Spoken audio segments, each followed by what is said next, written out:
Good evening, Excellency, ladies and gentlemen. Welcome once again to Cambodia Global Dialogue, Southeast Asia TV. This year, we all know that Cambodia is chairing the ASEAN. And today, I have the pleasure to have with me His Excellency Ambassador David Lee Carden, who is the U.S. Ambassador to ASEAN. Mr. Ambassador or David? David. David, yes.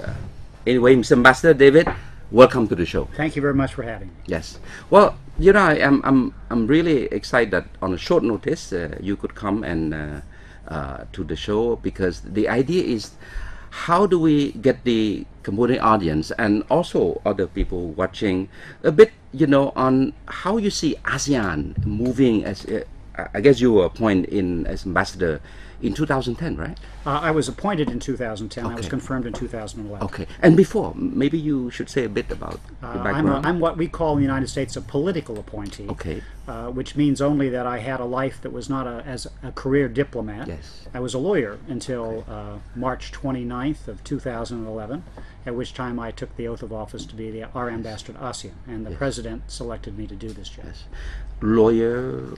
I did litigation. I practiced all over the world. I suspect I was in Finance. three dozen countries. Yes. My practice was predominantly finance, Yes. securities, commodities, Yes. hedging strategies, currency problems, and the Yes. like. And I traveled all over the world and did the work all over the world. Yeah. So how you like this posting in ASEAN? It's a real blessing. I think that Yes. it's one of the more interesting jobs on the planet right now, because of what ASEAN is trying to accomplish. Okay. Its ambitions are something that are wonderful to see, Yes. and it's a real opportunity for us in the United States, and me and personally, to try to be of some assistance. Yes. Well, I'm very happy, to see President Obama making his commitment to be part of the region, and I'm glad to see that. In fact, you are the first ambassador, resident ambassador, That's to correct. ASEAN, right? That's correct. Yeah. That make a big difference, no? Well, it is a statement of commitment. It is a real statement of commitment. It's an understanding that this administration has of the Yes. need to engage more broadly in Asia generally, but also more particularly in Southeast Asia. Yes, yes. So, I'm going to start with something which I'm comfortable, and then after that we can wander into other areas that I'm not comfortable. I'm more a trade guy, So right now, how do you see the trade relation between ASEAN and the U.S., and the prospect, the future? Well, the prospect is very bright. Yes. There are many issues that relate to trade that often do not get discussed, however. Yes.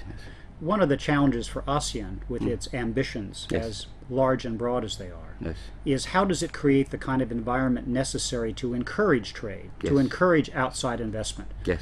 Oftentimes we separate out Okay. economics from Okay. institutional development, for example. All right. But there is a great deal of wealth in the United States and Europe and other Yes. places in the world that is looking for a home, an opportunity to invest. Yes. In order to encourage that kind of investment, it's necessary to create investor protections. Okay. And one of the challenges that ASEAN has Yes.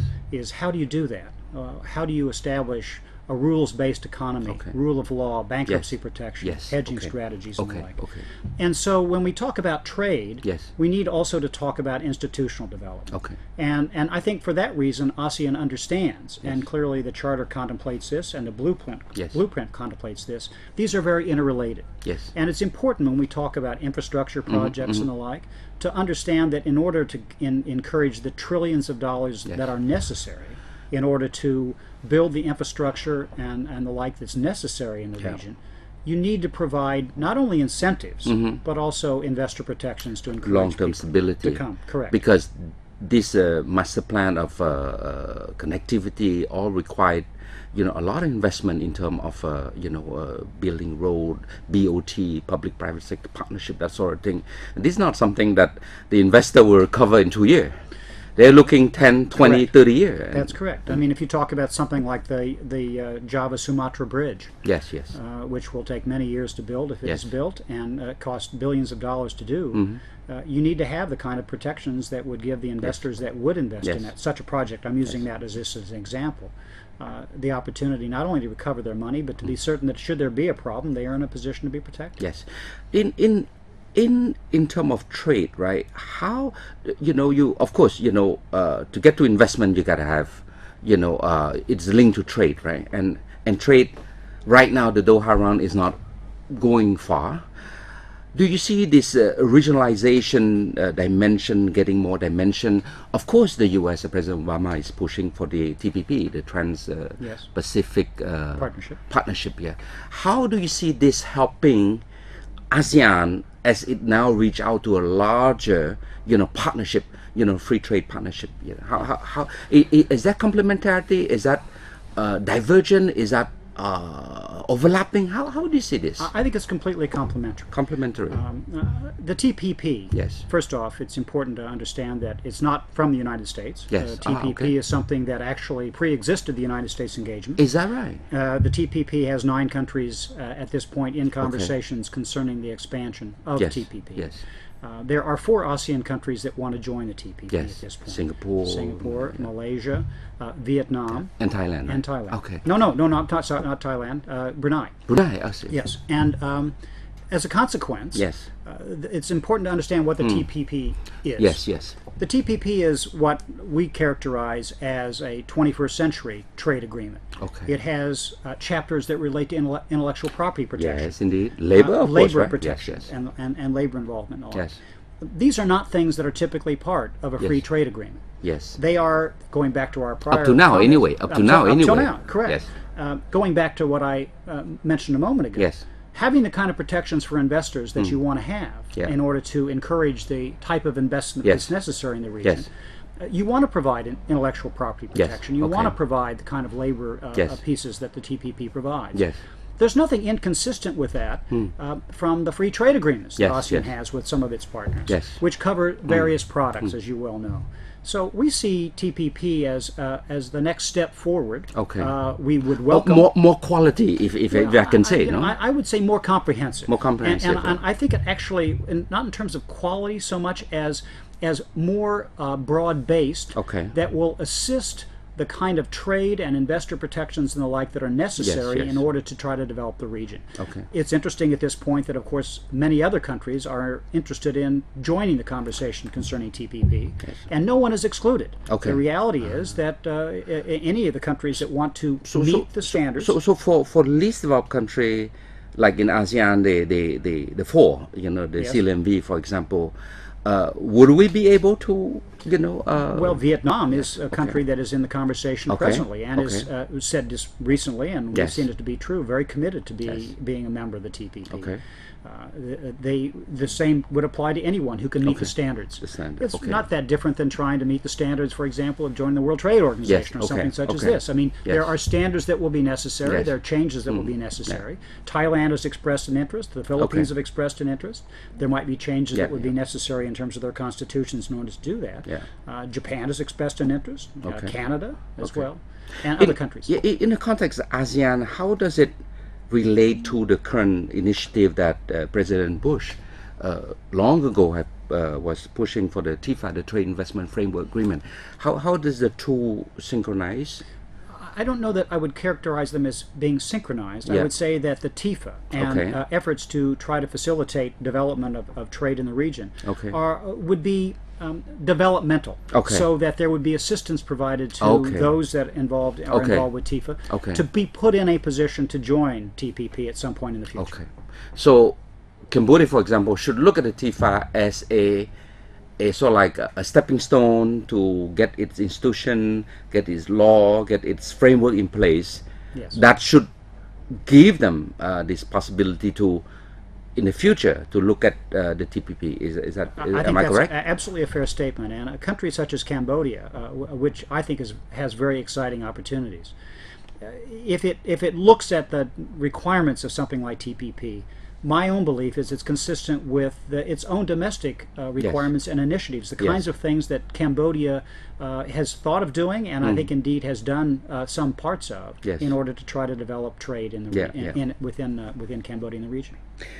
David, 3 years from now, less than 3 years from now, ASEAN would set a goal to have the ASEAN Economic Community or the ASEAN Community in itself. There's a lot of issue, that from now to 2015 we have to tackle. And I think a lot of people have an idea already what would be the initiative, the effort they have to get to 2015. I'm not too worried about going to 2015, right? Because the master plan, a lot of things been in the making. What I'm a little bit blurry, and to many people it's still blurry, is that beyond 2015, because it's only 2 years away. And what do you see the challenge of ASEAN as a community, as building block, in terms of reaching out to larger economy like the US, like the EU, so that it can be sort of like a viable trading investment partner? How you see the challenge? It's a very big question. It is a big question. And a very important one. Yes. I think it's important, first off, to see 2015 as being just one date in a series of dates. Yes. In a continuum. In a continuum Yes. of change Yes. and of development in Yes. the region. There are going to be pieces that are going to be realized by 2015. There are going to be things that are going to be realized in 2030. Yes. We all, including the United States and the rest of the world, are in positions of evolving at this Yes. point in terms of the new economy, Yes. the new global economy. ASEAN has many challenges that relate to the kind of investment it needs to make in its people, Yes. Okay. education, Mm-hmm. the kind of investment it needs to make in developing a sustainable economy, Yes, yes. not an economy that's an extraction economy. Okay. Yes. The That's a kind good of word. protections that it needs to put in place by way of its environment, Okay. Okay. and the like, that will be part of its economic conversation. One Yes. thing I think it's very important to keep in mind is almost nothing that is in the ASEAN portfolio, Okay. and the portfolio that we at Mission ASEAN address every day. Yeah. Nothing is unrelated to the economic question at the end of the Okay. day.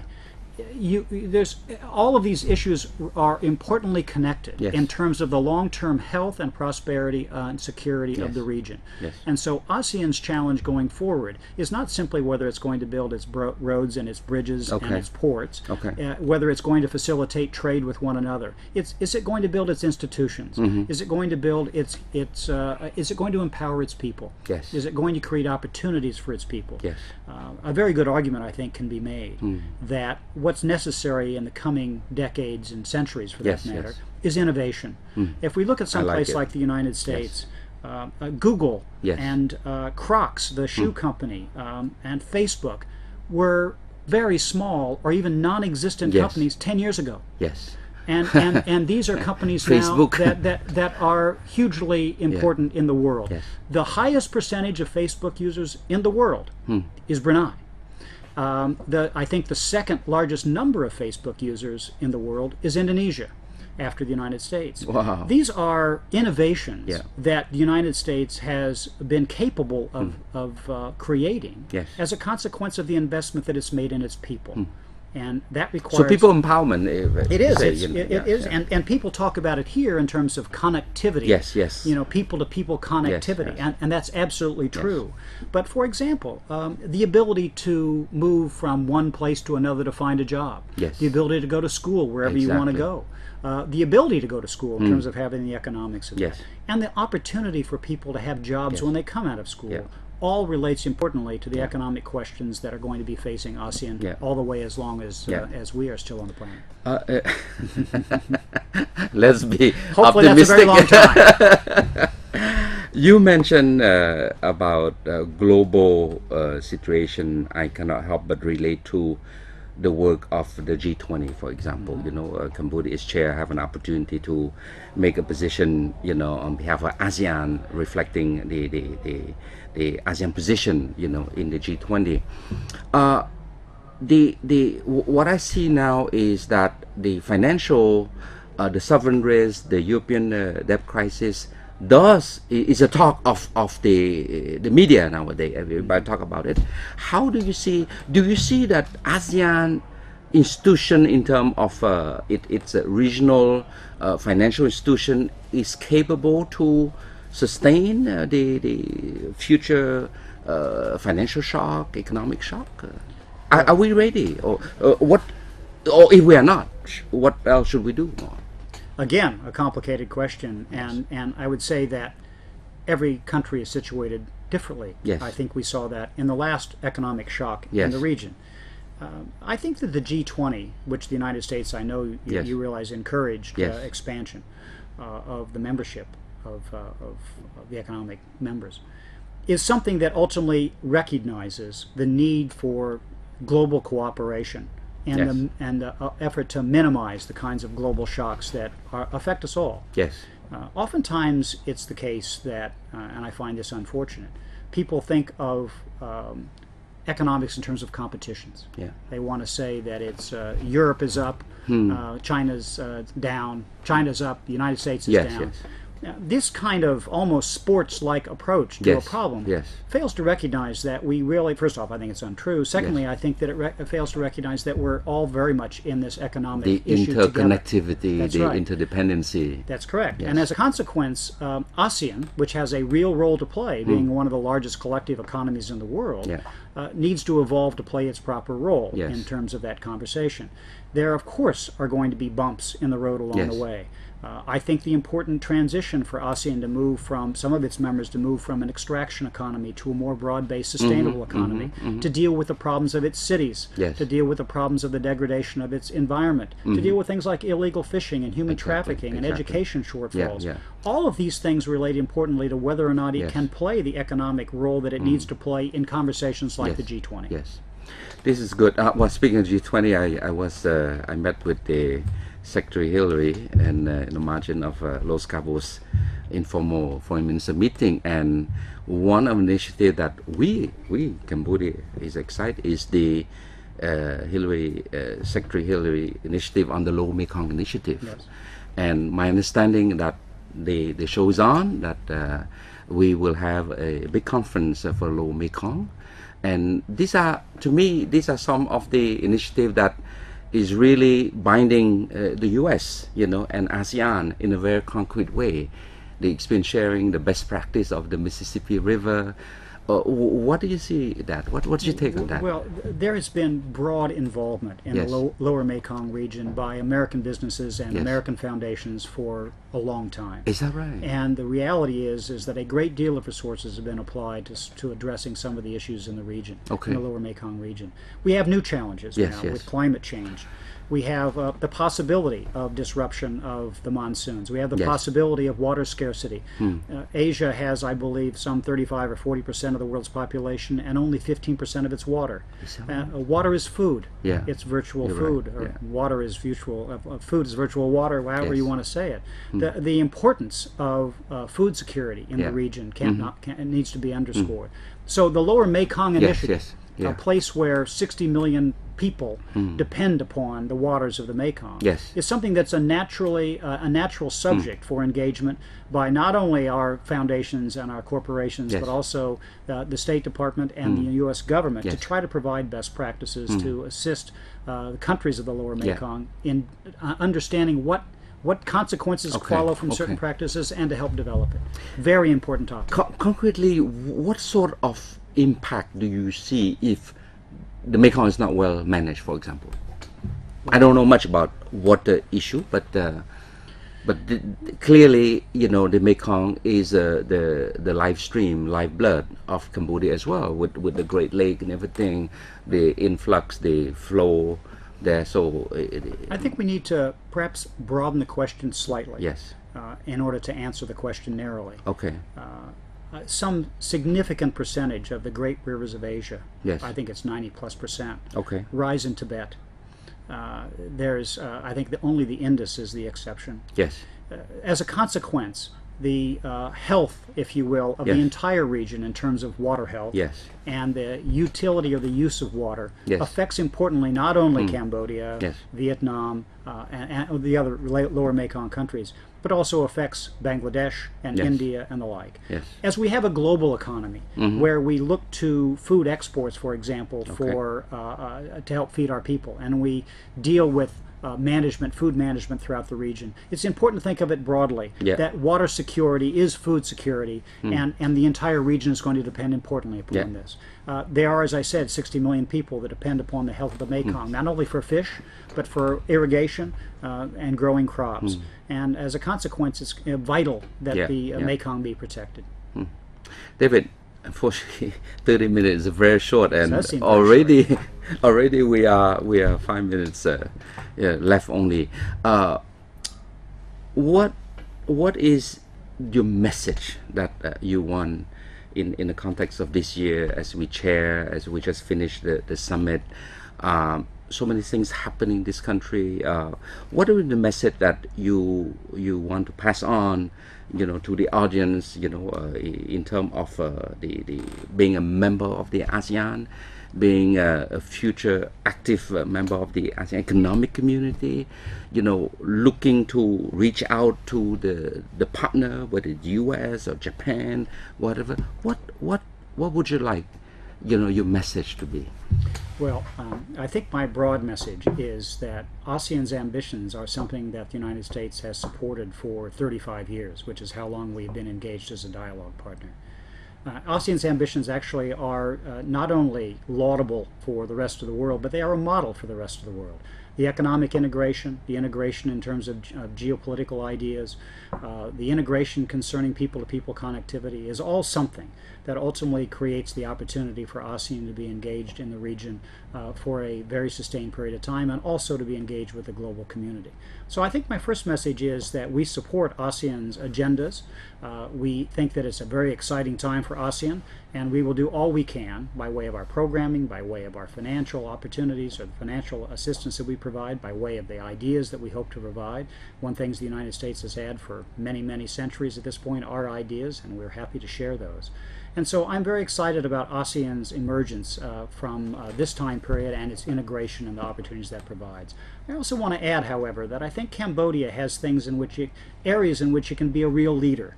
Now, I think that there are opportunities for Cambodia to open its arms and its doors to foreign investment, to educate and empower its people, to manage its environment, to deal with the various issues that ultimately are necessary to create a sustainable economy, gives Cambodia the opportunity to move forward, very importantly, not only in the region but in the world. And I look very much forward to trying to be of any assistance I can be, and so to the mission of ASEAN.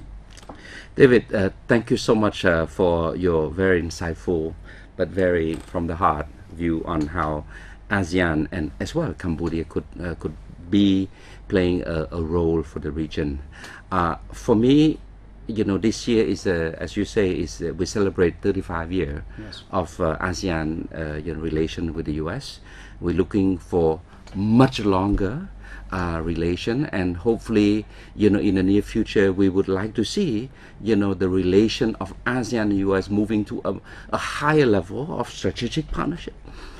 We hope that the eminent person will push this idea yes. forward, and this will be something that I would be very proud to see. The two, big, huge market, economy, people, transacting, connecting across the Atlantic, across the, Pacific. So this is something that I really excited about it, and I look forward to see that reality, being developed as we go along. Well, you have much to share with one another, much to learn from one another. Yes. So I share your excitement for that, and I'm going to be here quite a lot this year, and I look forward to a chance to speak with you again. Yes. Thank you so much, David. Yes. Thank you.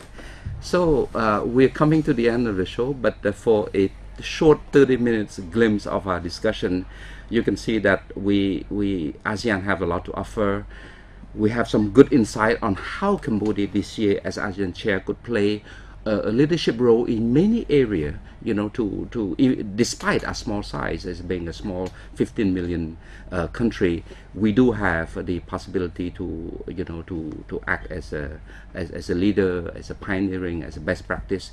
And we have friends, nearby, far away, and I would consider that the US is a good friend of Cambodia, it's a good friend of ASEAN. And we look forward for that, more of this connectivity being realized over the year and in the near future, to see that strategic partnership between ASEAN and the US has become a reality. So on that note, I thank you for watching and look forward to see you next week again. So David, thank you so much.